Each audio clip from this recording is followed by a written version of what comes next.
রঙ্গনা সিনেমার পরিচালক আরাফাত হুসাইন আমার কাছে মনে হয় যে এই লোকটার সিনেমা সম্পর্কে কোনো ধারণাই নাই।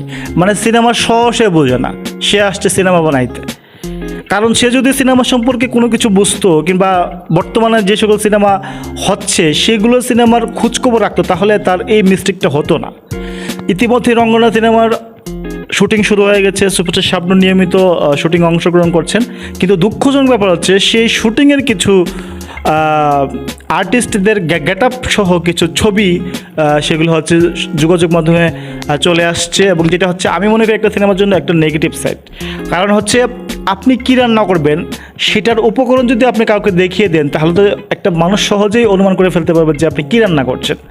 সো সিনেমার ব্যাপারটা হচ্ছে গল্প থাকবে একেবারেই গোপন, গল্পের সম্পর্কে কোনো ক্লু দেওয়া যাবে না কখনোই দর্শকদের। কারণ দর্শকরা হচ্ছে অনেক চালাক, দর্শকরা অনেক বাজ বিচার করে একটা সিনেমা দেখতে যায়। সেখানে যদি আপনি গল্পের ক্লু দিয়ে দেন যে গল্পটা কেমন হতে পারে, তাহলে তো দর্শক আগ্রহ হারিয়ে ফেলবে। দর্শককে সবসময় কৌতূহলী রাখতে হবে যে কেমন হতে পারে রঙ্গনা সিনেমা, কেমন হতে পারে গল্পটা, এটা কি থ্রিলার সাসপেন্স নাকি না লাভ স্টোরির অ্যাকশন দাসের কোনো সিনেমা নাকি ফ্যামিলি ড্রামা। এই যে কিছু কৌতূহল, সেটাকে আপনার স্ট্রং করতে হবে, সেটাকে দর্শকদের মনে সবসময় এই কৌতূহলটাকে রাখতে হবে। এখন আপনি যদি নিজেই এসে হচ্ছে সিনেমার কিছু স্থির চিত্র, কিছু ফুটেজ, কিছু ক্লিপস, ভিডিও ক্লিপস, সেগুলো আপনি ভাইরাল করে দেন যে শুটিং কীভাবে হচ্ছে, কার গেট আপ কীরকম। এই যে দুলারিয়া আপাকে যে গেট আপটা দেওয়া হয়েছে, একেবারে সিম্পল একটা মানে গতানুগতিক গেট আপ, এখানে ইউনিক কিছু নাই। তো এই গেট আপ দেখে তো একটা মানুষ সহজে অনুমান করে ফেলতে পারতেছে যে এটা হয়তো বা বউ শাশুড়ির যুদ্ধ টাইপের কোনো সিনেমা কিংবা দরজাল শাশুড়ি এই টাইপের কোনো সিনেমা। এটা কিন্তু অনুমান করে যাচ্ছে, কারণ হচ্ছে এই ছবিগুলো আসছে, এই ছবিগুলো কেন আসতেছে ভাই, এটাকে তো কিংবা এটাতে তো আপনি অবশ্যই সতর্ক থাকবার কথা ছিল। কারণ বর্তমানে যে সকল সিনেমা হচ্ছে, রাজকুমার হয়ে গেল কিংবা হচ্ছে বর্তমানে তুফান সিনেমার যে শুটিং চলছে, চিত্রনায়ক কিংবা সুপারস্টার শাকিব খান এই মুহূর্তে আছেন ইন্ডিয়াতে, রায়হান রাফি সেখানে তার টিম সহ সেখানে শুটিং করছেন। সেই শুটিংয়ের কোনো ক্লিপস, কোনো ছবি, কোনো স্থিরচিত্র কি কোনো অনলাইন মাধ্যমে এসেছে, ফেসবুকে এসেছে, ইউটিউবে এসেছে? কারণ এটা হচ্ছে একটা গোপনীয় ব্যাপার।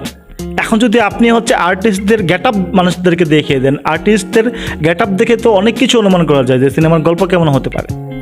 সো এই ব্যাপারটা থেকে আপনাকে অবশ্যই সতর্ক থাকতে হবে। এই ধরনের ছবিগুলো যাতে কিংবা কোনো ভিডিও ক্লিপস যাতে, শুটিংয়ের ভিডিও ক্লিপস যাতে সোশ্যাল মাধ্যমে না আসে। কারণ গল্পটা হচ্ছে দর্শকদের জন্য হচ্ছে একটা গিফট আপনার পক্ষ থেকে, কিংবা সুপারস্টার নায়িকা শাবনূর আপুর পক্ষ থেকে হচ্ছে একটা গিফট কিংবা একটা চমক। যদি বলি আপনি আমাদেরকে চমক দেখাবেন, কিন্তু আপনি যদি চমক দেখানোর আগে আমাদেরকে ক্লু দিয়ে দেন যে গল্পটা হচ্ছে এরকম হতে পারে, গল্পটা হচ্ছে সেরকম হতে পারে, তাহলে তো একটা সিনেমার জন্য এটা হচ্ছে একটা নেগেটিভ সাইড আমি মনে করি। সো আপনার এখনই সতর্ক হওয়া উচিত, এখনই হচ্ছে এই ব্যাপারগুলো থেকে আপনাকে বিরত থাকা উচিত। এবং যারা যারা এগুলো করছে, এই শুটিংয়ের পিকগুলো হচ্ছে অনলাইনে দিচ্ছে, ফেসবুকে দিচ্ছে, তাদেরকে আপনি প্রতিহত করুন, তাহলে হচ্ছে আপনি সিনেমাটা নিয়ে আগাতে পারবেন।